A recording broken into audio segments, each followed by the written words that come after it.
반갑습니다. 오늘 저희 팬클럽 회원분들이 오셨나요? 아, 예. 전국에서 팬클럽 회원분들이 오셔가지고 이렇게 환호를 해주셔서 너무 감사합니다.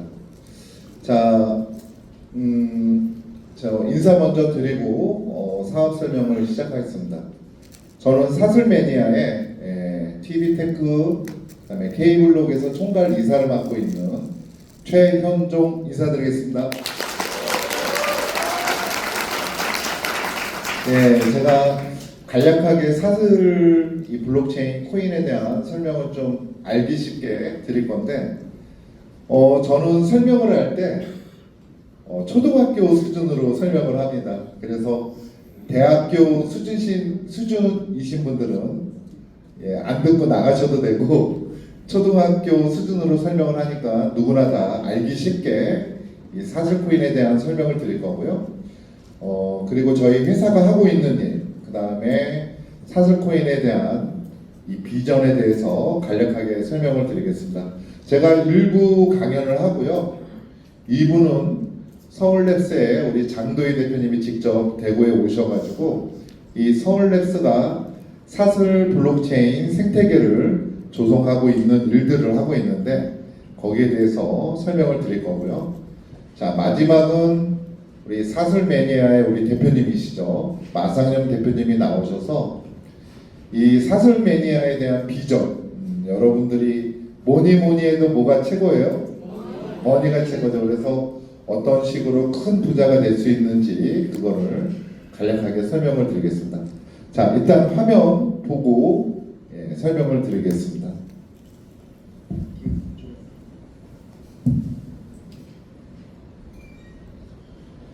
자, 화면에서 보시는 것처럼 이 사슬이라는 코인의 이름은 이 블록체인, 체인이 영어로 되어 있습니다. 그래서 체인의 순 우리말이 사슬이고요.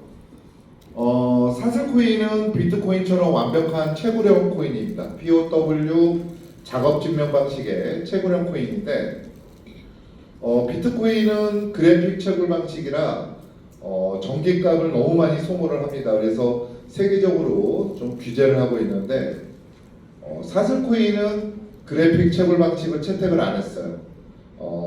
메인보드 CPU 방식이기 때문에 일반적으로 컴퓨터를 24시간 틀어놓은 정도밖에는 전기값이 소모를 안 합니다. 그리고 친환경 코인이고, 비트코인처럼 채굴하는 방법을 전 세계에 공개를 했습니다. 그래서 누구나 다 이 사슬 코인을 채굴할 수 있는 코인입니다. 그리고 완벽한 탈중앙을 이루는 코인입니다. 자, 사슬 코인은 비트코인하고 채굴 방법이 똑같기 때문에 비트코인은 100년 채굴이죠. 그래서 저희 사슬 코인도 100년 동안 채굴을 합니다. 그리고 비트코인은 4년마다 반감기가 있는데 저희도 4년마다 반으로 줄어드는데 1년에 16%씩 감소를 해서 4년이 되면 반으로 줄어드는 방식을 채택을 하고 있습니다. 자, 코인이 만들어지기 위해서 어떠한 과정이 있는데, 이 가장 밑바탕에는 블록체인 엔진이 먼저 개발이 돼야 됩니다. 이 엔진이 개발이 되고 나면 메인넷을 개발할 수 있고요.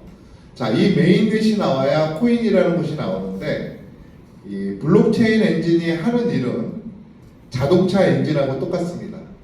자동차가 잘 굴러가기 위해선 엔진이 필요하듯이 이 블록체인이 잘 굴러가기 위해선 엔진이 필요로 합니다. 그래서 이 블록체인 엔진이 하는 일은 첫 번째는 네트워크를 형성해야 되고, 두 번째는 합의 알고리즘을 만들어야 됩니다. 그리고 세 번째는 암호화가 필요로 하고, 네 번째는 가상 머신을 만드는 일을 이 블록체인 엔진이 하는 일이라고 보시면 됩니다.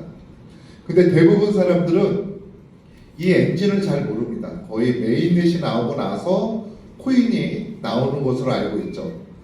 자, 그 이유는 지금까지 수십만 개의 코인과 수만 개의 메인넷이 나왔는데, 이 블록체인 엔진은 전 세계에서 7개밖에는 개발이 안 됐습니다. 그만큼 이 블록체인 만드는 일이 상당히 어렵기 때문에 전 세계에서 7개밖에는 만들어지지 않습니다.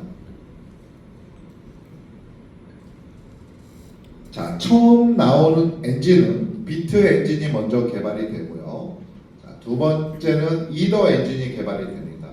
그리고 이오스 엔진, 솔라나 엔진, 그리고 텐더민트, 그 다음에 하이퍼레저라는 엔진이 나오게 되는데 비트, 이더, 이오스, 솔라나는 코인 이름하고 엔진이 똑같습니다. 그래서 여러분들이 한 번쯤은 들어볼 만한 그런 엔진이고요.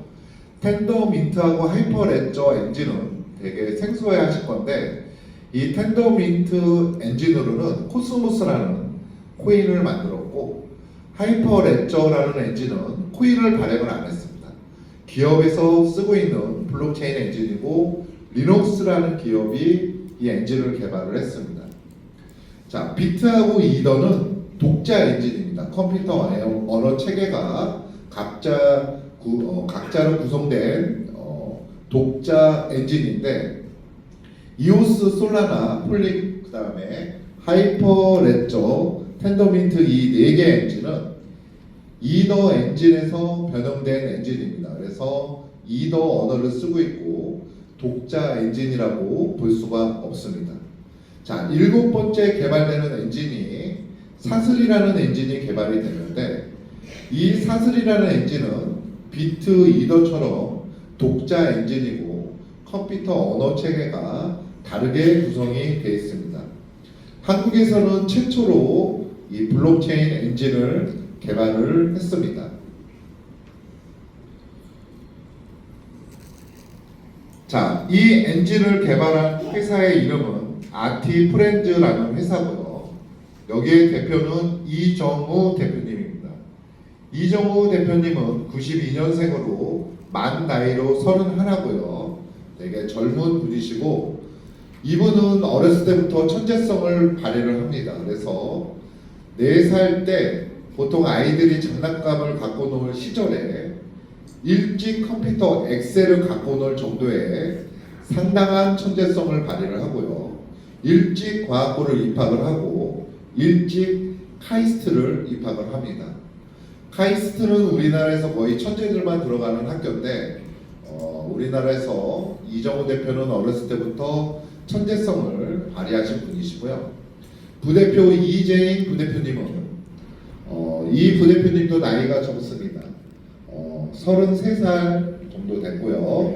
그 다음에 이 부대표님은 수능을 거의 만점을 맞아서 서울에 있는 대학의 학과를 자기가 골라서 갈 수 있는데 동양사학과를 들어갑니다.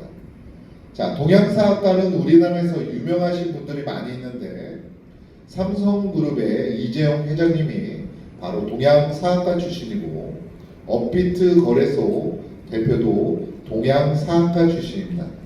자, 이렇게 카이스트, 서울대 젊은 천재 6명이 모여서 아티프렌즈라는 회사를 설립을 하고 이 블록체인 엔진을 개발을 합니다.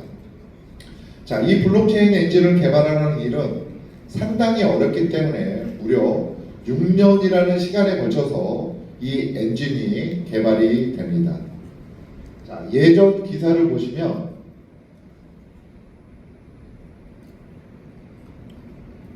삼성이라는 그룹이 이 블록체인 엔진을 개발을 했었으나 결국에는 이 블록체인 엔진을 개발을 못했습니다. LG라는 그룹도 이 블록체인 엔진을 개발을 못했고요. KT라는 통신사도 이 블록체인 엔진을 개발을 못했습니다. 그만큼 이 블록체인 엔진을 개발을 하는 일은 상당히 어려운데, 대기업에는 똑똑한 인재들과 자본이 많은데도 이 엔진을 개발을 못하는 이유는 이 블록체인 엔진을 개발하기 위해서 컴퓨터 언어를 새롭게 만들어야 됩니다. 그 만드는 일은 똑똑한 인재가 많다고 만들 수 있는 게 아니라 천재 한 명이 만드는 것입니다. 그래서 비트라는 엔진은 나카모토 사토시라고 하는 가상인물이긴 하지만 그 천재 한 명에 의해서 개발이 됐고요. 이더 엔진은 러시아의 천재 비탈리 부텔린에 의해서 이 엔진이 개발이 됩니다. 사슬이라는 엔진은 한국의 천재 이정우에 의해서 이 엔진이 개발이 됩니다. 그래서 2022년 5월 달에 이 엔진이 개발이 되고 메인넷이 나오면서 첫 제네시스 블록, 첫 채굴이 사슬코인이 시작이 됩니다. 그래서 지금까지 아무 문제 없이 잘 채굴이 되고 있는 코인입니다.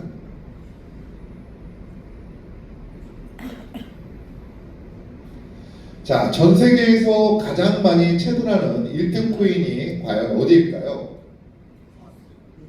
예, 지금까지 16년 동안 비트코인이 전 세계에서 가장 많이 채굴하는 코인이었습니다.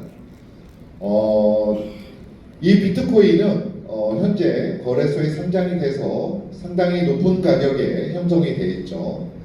자, 그런데 이 비트코인이 전 세계에서 가장 많이 채굴했던 자리 1등 자리를 2등으로 내려옵니다. 그리고 2등이었던 이더리움이 3등으로 내려오게 되고, 자, 이 1등 자리는 바로 사슬이라는 코인이 전 세계에서 가장 많이 채굴하는 코인이 됐습니다. 자, 현재 사슬 코인은 전 세계에서 38,000 노드가 넘게 전 세계에서 채굴을 하고 있고요.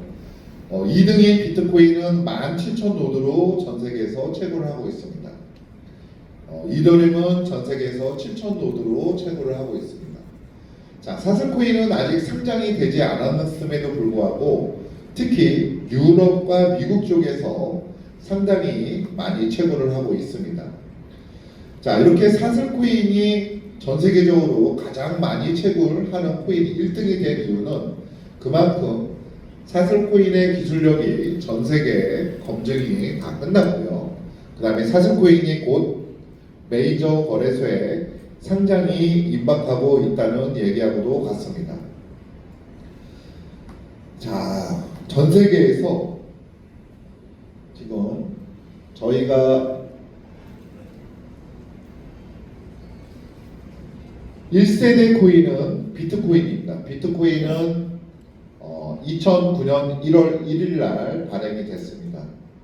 자, 비트코인은 미국의 금융위기 때 중앙에 반대하는 의미로 완벽한 탈중앙 코인을 세계 최초로 만든 코인입니다. 그래서 비트코인의 가치가 현재 상당히 높게 형성이 되어 있죠. 자, 시간이 질러서 2015년도에는 이더리움이 처음 나오게 됩니다. 자, 이더리움은 비트코인의 기술을 발전시켜서 속도를 향상시키고 스마트 컨트랙트를 통해 많은 DApp 영업들을 가능하게끔 만들었습니다.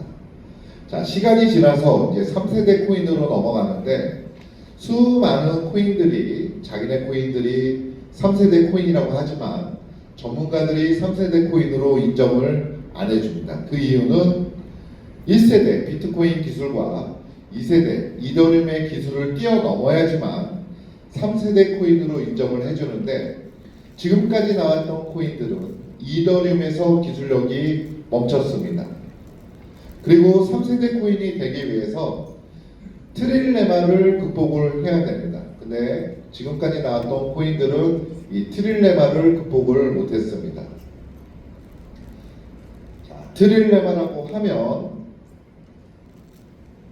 첫 번째, 완벽한 탈중앙을 이루어야 되고, 두 번째, 노드가 많이 확장이 되면서 전송 속도가 빨라야 됩니다. 그리고 세 번째, 보안, 해킹이 되지 말아야 돼요. 근데 지금까지 나왔던 코인들은 이 세 가지 문제들을 한꺼번에 해결한 코인이 단 한 개도 없었습니다.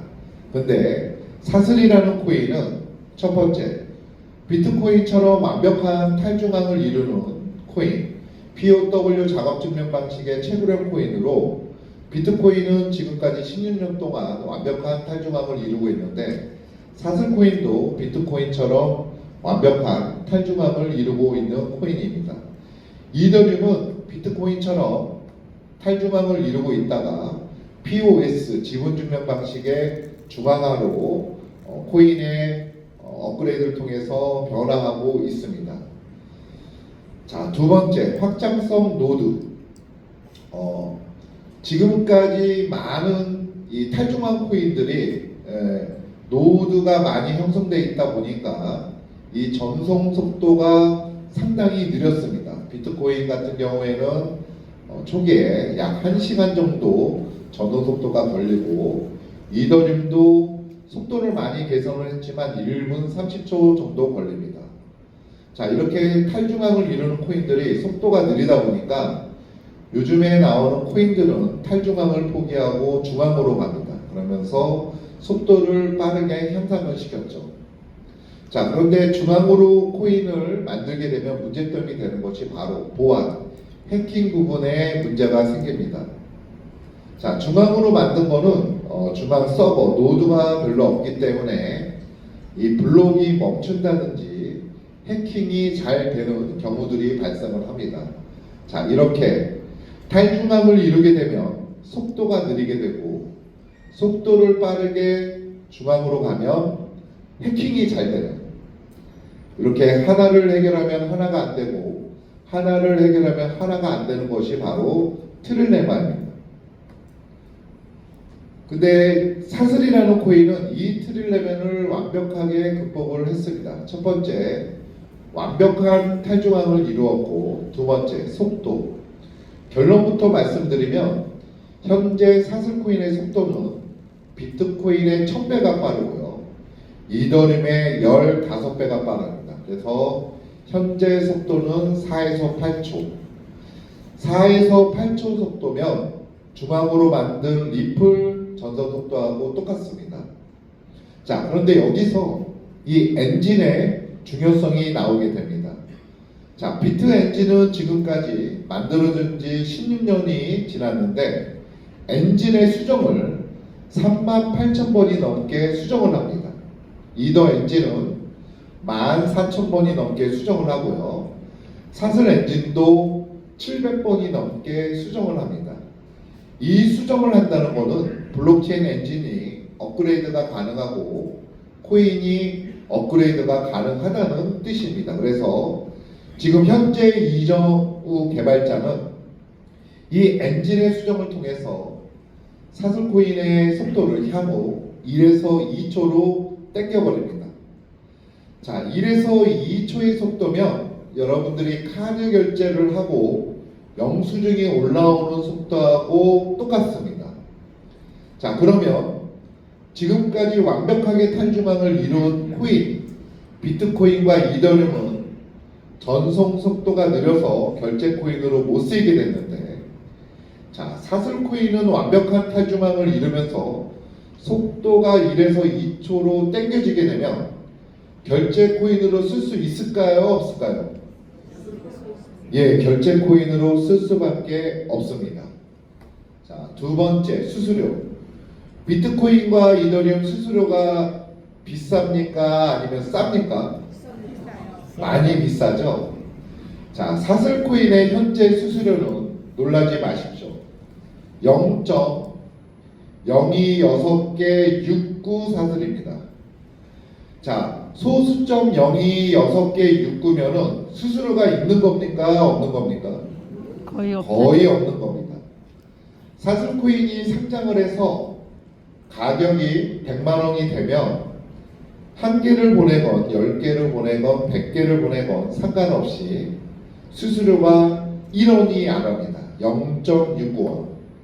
1000만 원이 가면 수수료가 6.9원밖에 안 합니다. 수수료가 엄청나게 저렴하죠. 자, 그러면 지금까지 이더리움을 그나마 탈중앙에 비트코인보다 속도가 빠르기 때문에 전 세계에서 가장 많이 썼는데, 자, 완벽한 탈중앙의 속도까지 빠르고 수수료가 저렴하면, 자, 앞으로 유저들이 이더리움을 쓰게 될까요? 아니면 사슬코인을 쓰게 될까요? 사슬코인. 사슬코인을 쓸 수밖에 없습니다. 세 번째, 보안. 자, 비트코인, 이더리움, 사슬처럼 노드가 많이 형성되어 있는 것은 실질적으로 해킹이 거의 불가능합니다. 하지만 이정우 개발자는 지금까지 채굴을 통해서 2번의 해킹 대회를 개최를 했는데 그 누구도 해킹을 하지 못했습니다. 자, 그러면 완벽한 탈중앙에 속도까지 빠르고 수수료까지 저렴하고 그 다음에 보안, 해킹까지 되지 않은 3세대 코인, 트릴레마를 극복한 코인이 어떤 코인이 3세대 코인으로 되죠? 사슬 코인. 바로 사슬 코인이 3세대 코인으로 등극을 합니다.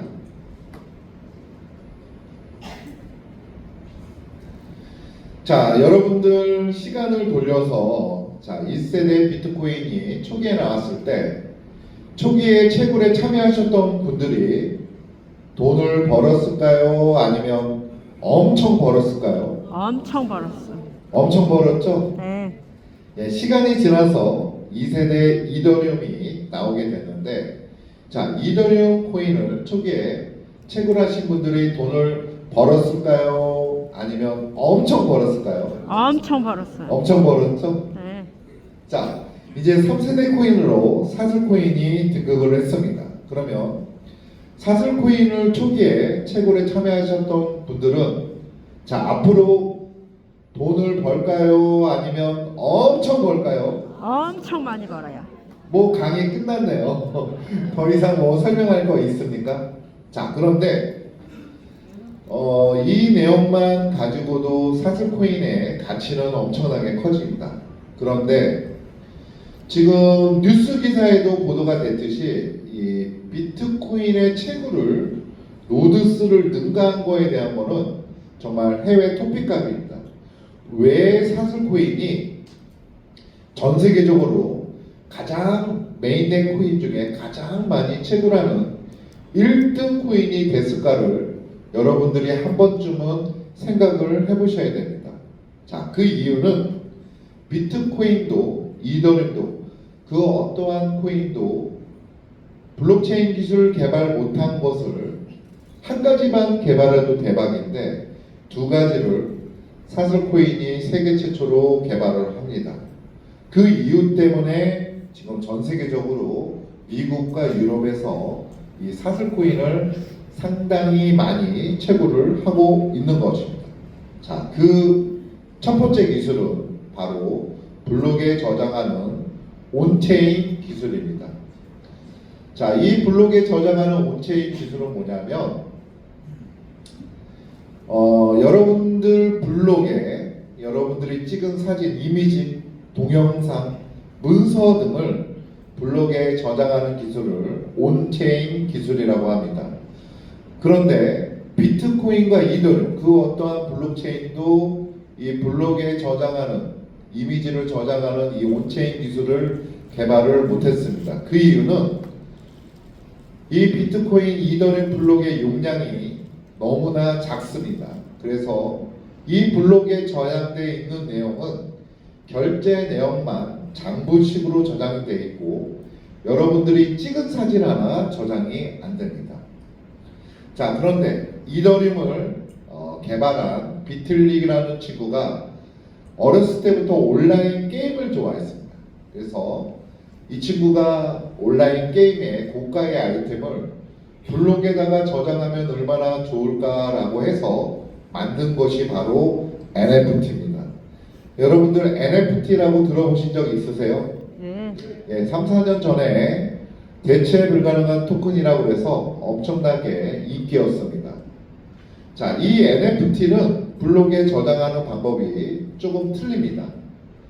자, 이미지, 동영상, 문서, 용량이 크다 보니 직접 블록에 저장이 안 돼서 이 중앙에 IPFS라고 하는 분산형 저장 장치를 먼저 만들어 놓고 이 저장 장치에 이미지를 먼저 저장을 시킵니다. 그리고 그 이미지가 저장되어 있는 주소 URL을 블록에다가 저장을 시키는 방식입니다. 자, 이 링크라는 것은 용량이 작기 때문에 블록에 저장이 가능합니다. 그래서 이 NFT의 이미지를 클릭을 하게 되면 이 링크를 중앙 서버에서 열어서 이미지가 나오게끔 만든 것입니다. 자, 그런데 얼마 전에 일론 머스크가 이 NFT는 완벽하게 블록에 저장하는 기술이 아니다라고 기사가 나왔습니다. 자, 이렇게 중앙에서 링크를 저장을 시키기 때문에 링크가 사라지거나 바뀌게 되면 대체 불가능한 토큰이 안 되는 겁니다. 그렇기 때문에 이 NFT에 대해서 기사가 나왔는데 요즘 NFT가 인기가 있던가요? 없던가요? 없죠. 인기가 많이 떨어졌죠. 자, 그런데 사슬이라는 블록은 여러분들이 찍은 사진, 동영상, 문서를 중앙에 IPF 없이 직접 블록에 저장하는 온체인 기술을 세계 최초로 개발을 했습니다. 자, 이렇게 설명을 드렸더니 블록체인 전문가 교수님이 최 이사님 이런 질문을 합니다. 최 이사님, 자, 사슬 블록이 이미지 동영상을 직접 블록에 저장을 시켰다고 하는데, 자, 중앙에 IPFS 분산형 저장 장치를 몰래 만들어 놓고 링크를 걸어 놨는지 직접 블록에 저장하는지 이거를 확인해 줄 수 있습니까? 자, 이렇게 물어볼 수 있죠. 자, 확인하는 방법은 간단합니다. 자, NFT와 사슬 블록에 똑같이 이미지를 저장을 해놓고 인터넷을 끊어버리면 됩니다. 자, 인터넷을 끊어버리면 NFT는 링크로 걸려져 있기 때문에 링크가 열릴까요? 안 열릴까요? 안 열려요. 안 열리죠? 네. 자, 링크가 안 열리면 이미지가 열립니까? 안 열립니까? 안 열려요. 안 열립니다. 자, 사슬 블록도 똑같이 중앙에 몰래 저장 장치를 만들어 놓고 링크를 걸어 놨다면 이 링크가 안 열리고 이미지가 실현이 되지 않겠죠. 그런데 이 사슬 블록의 이미지는 인터넷을 꺼진 상황에서도 이미지가 그대로 시연이 되고요. 동영상도 그대로 시연이 됩니다. 그리고 여러분들이 좋아하는 영화도 그대로 시연이 되고요. 젊은 친구들이 좋아하는 온라인 게임도 그대로 시연이 됩니다. 자, 완벽하게 블록에 저장하는 온체인 기술을 한국의 천재 이정우가 세계 최초로 개발을 한 것입니다. 이정우를 위해서 박수 한번 쳐주시면 안 될까요? 자, 이 기술은 향후 전 세계에서 블록체인이 실생활에 쓰이기 위한 가장 핵심이 되는 기술입니다. 자, 이 블록에 저장한다는 의미는 이 블록에 저장되어 있는 정보는 영원히 보관을 할 수 있고 이 블록에 저장되어 있는 정보는 위변조가 되지가 않습니다. 그래서 많은 국가들이 블록체인 프로젝트로 이 기술을 쓰려고 하고 있는데 아직까지 완벽하게 NFT 기술이 만들어지지 않았기 때문에 이 기술을 못 쓰고 있습니다. 자, 첫 번째로 국가에서 블록체인 프로젝트로 첫 번째는 바로 DID라고 하는 신분증을 블록에 저장하는 기술입니다. 자, 지금까지는 신분증이 많은 위변조를 통해서 불법적으로 쓰이고 있는데 이 신분증을 블록에 저장하게 되면 위변조가 불가능합니다. 그래서 많은 나라들이 이 신분증, 여권 등을 블록에 저장하는 이 정책을 프로젝트로 삼고 있는데 결국에는 사슬 블록체인이 세계 최초로 개발을 했기 때문에 저희 사슬 블록체인 기술을 쓸 수밖에 없습니다. 자, 이더리움은 트랜잭션, 가스비로 이더리움이 쓰이게 되면서 이더리움의 가치가 엄청나게 올라갔지만 사슬은 전송 수수료가 저렴한 대신 이 블록에 저장을 할 때마다 수수료를 지불을 해야 됩니다. 그래서 용량이 적으면 적은 대로, 용량이 크면 큰 대로 사슬 코인을 수수료로 지급을 해야 됩니다. 결국에는 전 세계에 이 블록에 저장하는 기술을 쓸 수밖에 없는데 쓸 때마다 사슬 코인을 쓸 수밖에 없습니다. 자, 이 기술 개발로 인해서 미국과 유럽 쪽에서는 이 사슬 코인을 상장 전에 엄청나게 채굴을 하고 있어서 지금 전 세계에서 가장 많이 채굴하는 코인이 사슬 코인으로 등극을 한 겁니다. 자, 두 번째 세계 최초로 개발한 기술은 바로 이종 체인 간의 브릿지 없는 연결입니다. 자, 지금까지 스마트 컨트랙트를 가지고 있고 탈중앙을 가지고 있는 코인들끼리의 교환을 하기 위해서는 스왑, 팬케이크 스왑, 유니스왑이라고 하는 이 브릿지 회사가 두 개를 연결을 해주고 수수료를 받았습니다. 근데 이 브릿지 회사는 보안이 약하다 보니 전 세계적으로 해킹을 가장 많이 당하는 곳이 바로 이 브릿지 회사입니다. 그래서 여러분들이 해외 기사를 보면 어떠한 블록체인 회사가 이더리움을 해킹당했다, 이오스를 해킹당했다, 이런 기사를 보신 적이 있는데 그 회사 거의 대부분이 바로 브릿지 회사입니다. 근데 이정우 개발자는 이종 체인 간의 연결에 이 브릿지 없이 멀티 체인으로 바로 직접 교환할 수 있는 기술을 세계 최초로 개발을 했습니다.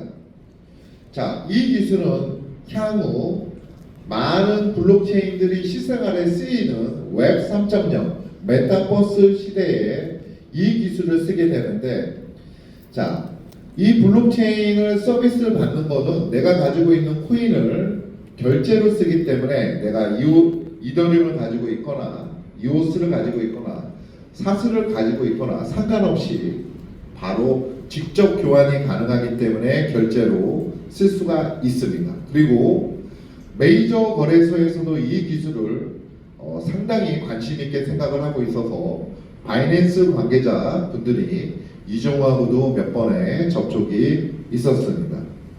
자, 이 두 가지 기술은 블록체인이 실생활에 쓰이기 위한 가장 핵심적인 기술이고, 아직까지는 사슬 블록체인이 세계 최초로 개발을 했기 때문에 이 기술을 전 세계에서 쓸 수밖에 없는 겁니다.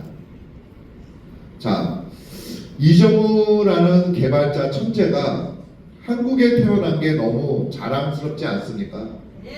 자, 이정우가 한국에 태어나지 않고 미국이나 일본에서 태어났으면 여러분들은 비트코인의 기회를 놓친 것처럼 이더리움의 기회를 놓친 것처럼 사슬코인의 기회도 놓쳤을 겁니다. 그러나 이정우가 한국에 태어났기 때문에 여러분들한테는 초기에 사슬코인의 정보를 일찍 접할 수 있었고, 그 정보로 인해서 여러분들은 진정하게 코인으로 돈을 벌 수 있는 기회를 잡은 것입니다. 자, 간략하게 고맙습니다. 사슬코인에 대해서 설명을 드렸는데 어떠세요? 좋아요? 엄청 좋아요. 자, 그러면은 사슬코인을 상장 전에 모으셔야겠죠?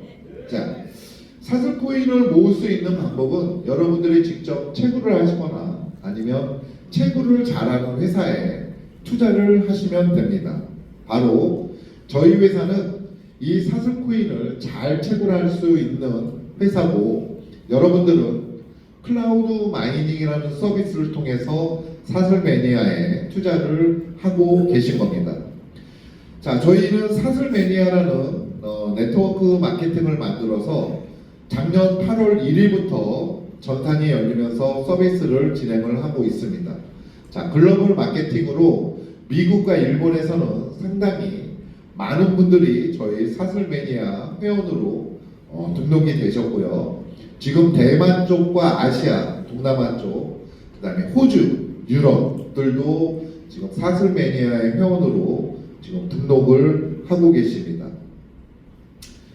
자, 이 회사를, 이 마케팅을 만드신 대표님은 마상용 대표님입니다. 자, 마상용 대표님은 40대 중반이고 한양 공대를 나오셨습니다. 그리고 8년 동안 블록체인 사업을 하고 계시는 분이십니다. 저희는 4개의 법인이 있습니다. 4개의 법인 다 블록체인 사업을 하고 있고요. TV테크라고 하는 해외 법인을 통해서 이 사슬매니아 네트워크 마케팅을 진행을 합니다. 자, 제가 이런 질문을 받았습니다. 아니, 사슬코인 이렇게 좋은데 다단계를 왜 해? 자, 이렇게 생각이 드시는 분들도 계시겠죠. 그죠? 자, 제가 그러면 그 질문을 받고 어떻게 대답을 했을까요? 자, 그러면 비트코인 그렇게 좋은데 얼마나 많은 다단계 회사들이 나왔습니까? 자, 이더리움 그렇게 좋은데 얼마나 많은 다단계 회사가 나왔습니까? 자, 우리나라에서는 다단계는 유사수신, 폰지, 돌려막기식의 불법적으로 수익을 준다라고 하면서 자금을 끌어당기기 때문에 지금까지 인식이 너무나도 안 좋습니다. 근데 해외에서는 네트워크 마케팅이라고 해서 모든 영업, 특히 코인에 대해서 모든 영업을 할 때는 이 네트워크 마케팅을 진행을 합니다. 자, 비트코인도 초창기에는 네트워크 마케팅을 통해서 전 세계적으로 알리게 됐었고요. 이더리움 코인도 네트워크 마케팅을 통해서 전 세계에 알리게 된 겁니다. 리플이라는 코인도 상장 전에 한국에 들어와서 마케팅으로 진행을 했습니다.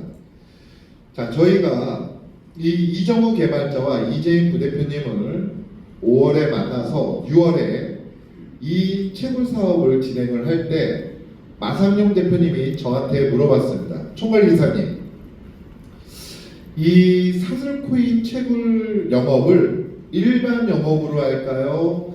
네트워크 마케팅으로 할까요? 네트워크. 제가 뭐라고 대답하신 줄 아십니까? 글로벌 네트워크 마케팅으로 진행을 해야 됩니다. 왜? 그 이유는 저희가 8월 1일부터 진행을 해서 지금 현재 5개월이 넘게 이 사업을 진행을 하고 있는데 6월 달에 만났을 때 전 세계 채굴 노드가 250 노드밖에 안 됐습니다. 근데 지금 현재 저희 사슬 매니아를 만나서 38,000 노드가 넘어간 겁니다. 자, 이게 다 누구 덕입니까? 최한 조명? 아니죠. 사슬 매니아 회원분들 덕입니다. 왜? 그 수많은 회원분들이 전국을 글로벌을 통해서 홍보를 했기 때문에 이렇게 전 세계적으로 짧은 순간에 퍼져나갈 수 있었던 겁니다. 만약에 저희 회사가 네트워크 마케팅을 선택하지 않고 일반 영업을 했었으면 4년이 아무리 코인 기술이 좋아도 2년이 지나도 3년이 지나도 상장하기는 힘들었을 겁니다. 맞지 않나요? 네. 네. 자,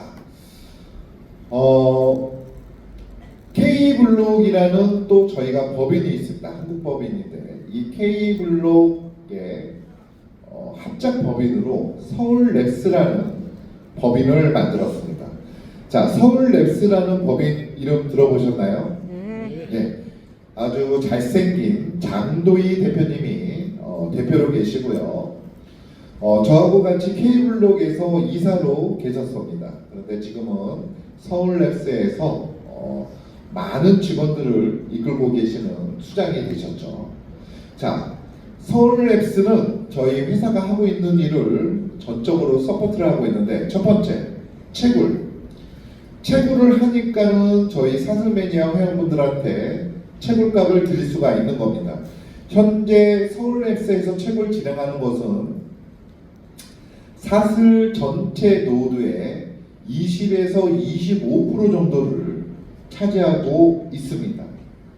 지금 현재 자, 요거는 이제 컨퍼런스 사진인데 이따가 보여드리고요. 자, 현재 기포 1채굴장, 2채굴장, 3채굴장, 안양 4채굴장을 운영하고 있습니다. 그리고 사슬 전체 노드의 20에서 25% 정도를 저희 회사가 차지하고 있습니다. 자, 두 번째는 홍보. 홍보는 작년 11월 24일 날 서울 코엑스에서 1000명이 넘는 관객들을 모시고 컨퍼런스를 진행을 했습니다. 이때 오신 분들은 블록체인 전문가, 기자, 방송인, 그 다음에 블록체인 교수, 그 다음에 블록체인 사업을 하고 계시는 법인 대표님들이 참석을 했었고요. 자, 이정우 개발자의 기조연설, 이재인 부대표의 기조연설, 그리고 서울랩스 장도희 대표님의 기조 연설로 진행이 됐습니다. 저희가 3월에는 이 사슬 생태계 홍보를 위해서 글로벌에서 저희가 사슬 블록체인 컨퍼런스를 진행을 합니다. 자, 그리고 세 번째는 상장. 자, 사슬이라는 코인은 누구나 다 채굴이 가능하기 때문에 이 코인을 가지고 많은 마케팅들이 나올 수가 있습니다. 근데 그 마케팅을 하는 회사는 채굴만 하고 있기 때문에 이 생태계를 형성을 못합니다. 그냥 채굴된 코인만 드리는 거죠. 자, 근데 저희 회사는 이 서울랩스와 협력이 돼서 서울랩스는 사슬코인의 생태계를 만들고 있습니다. 이 사슬코인처럼 엔진과 메인넷이 형성되어 있는 코인은 메이저 거래소에서 알아서 상장이 됩니다. 자, 상장이 되기 위해서는 생태계를 조성을 해야 되는데 이 서울랩스가 생태계를 조성을 하고 있습니다. 자, 다음은 수많은 DM 영업들을 서울랩스가 하고 있습니다. 자, 이더리움은 엔진과 메인넷이 개발이 되고 스마트 컨트랙트를 통해서 엄청나게 많은 DM 영업을 했습니다. 그래서 이더 기반의 코인과 토큰들이 28만 가지가 넘는 코인과 토큰들이 나왔죠. 자, 그런데 사슬도 똑같이 엔진과 메인넷이 개발이 되고 스마트 컨트랙트를 통해서 많은 DM들이 나오게 되는데, 자, 앞으로는 이더 기반의 코인과 토큰이 더 많이 나올까요? 사슬 기반의 코인과 토큰이 더 많이 나올까요? 사슬 맞습니다. 왜냐하면 자, 속도도 빠르고 완벽한 탈중앙에 수수료도 저렴하면서 블록에 저장할 수 있는 온체인 기술과 이중 체인 간의 브릿지 없는 연결로 통해서 수많은 DM들이 나오게 될 겁니다. 자, 우리 사슬 매니아 회원분들한테 드리는 혜택은 사슬코인 채굴뿐만 아니라 가입되어 있는 회원분들한테는 수많은 DM으로 나오는 코인과 토큰들도 여러분들한테 무료로 에어드랍으로 드립니다. 자, 그리고 신규로 가입을 하시거나 재구매를 하시는 분들한테도 프로모션으로 사슬 기반의 토큰과 코인들을 지급을 해드리고 있습니다. 이따가 이제 서울랩스의 장도희 대표님이 그 부분에 대해서는 자세히 설명을 드릴 건데, 자, 그 코인과 토큰이 앞으로 향후 100개가 나올지 1000개가 나올지 10,000개가 나올지 모르지만, 자, 공짜로 받는 것들이 중앙거래소에서 상장이 돼서 가격이 형성되면 돈을 번 건가요? 안 번 건가요? 엄청 번 거죠. 나중에 시간이 지나면 지날수록 사슬 코인의 가치도 엄청나게 커지지만 사슬 기반의 DF들도 엄청나게 가치가 커질 것입니다. 자, 그리고 마지막으로 런칭패드. 자, 런칭패드는 상장하기 전에 사슬 매니아에 가입되어 있는 분들은 채굴된 사슬 코인을 상장 전에도 현금화가 가능한 것이 바로 런칭패드입니다. 런칭패드는 덱스 거래소나 중앙거래소가 나오기 전까지 진행을 할 겁니다. 현재는 0.1달러에 해외에 있는 유저들한테 판매가 되고 있고 1차, 2차, 3차 짧은 시간 안에 다 완판이 됐습니다. 자, 이 덱스 거래소는 예정이 탈중앙 거래소입니다. 5월에서 6월 정도 예정이 되고요. 중앙거래소, 메이저 거래소 상장은 6월에서 7월 정도로 예상이 되어 있습니다. 자, 많은 분들이 이제 코인 가격에 대해서 궁금해 하실 건데, 코인 가격은 3부에서 마상영 대표님이 비전을 얘기해 주실 겁니다. 자, 여기에는 저희가 마케팅이 있습니다. 마케팅이 있는데 지금 제가 판서로 설명을 드려야 되는데, 마케팅 부분은 지금 이 판서로 설명드리기가 좀 어려워서 끝나고 나면 리더분들한테 좀 자세히 설명 듣는 걸로 하시고요. 자, 이 사슬 매니아를 만난 여러분들은 앞으로 가난하게 살고 싶어도 가난하게 살기는 글렀습니다. 왜냐하면은 이 사슬 코인의 이 가치와 그다음에 사슬 기반의 토큰, 무료로 에어드랍, 그다음에 프로모션으로 받는 이 토큰들의 가치로 인해서 여러분들은 엄청난 돈을 벌으실 겁니다. 자, 코인으로 돈을 따먹는 분들도 많이 있지만 실질적으로 코인으로 돈을 엄청나게 버신 분들도 많이 있습니다. 그 돈을 벌고 못 번 차이는 바로 이렇게 정확하게 메인넷 엔진이 개발이 되고 지금까지 다 만들어져 있는 기술인지 아니면 재단에서 발행을 해서 찍어낸 토큰들로 인해서 앞으로 어디에 쓸 예정만 되어 있는 기술인지 그 두 가지를 정확하게만 분별만 하시면 여러분들은 코인으로 돈을 벌 수가 있는데 바로 그 코인이 사슬이라는 것입니다. 자, 사슬을 통해서 여기 있는 모든 분들이 다 부자가 되시기를 바라면서 이상 강의 마치겠습니다. 감사합니다.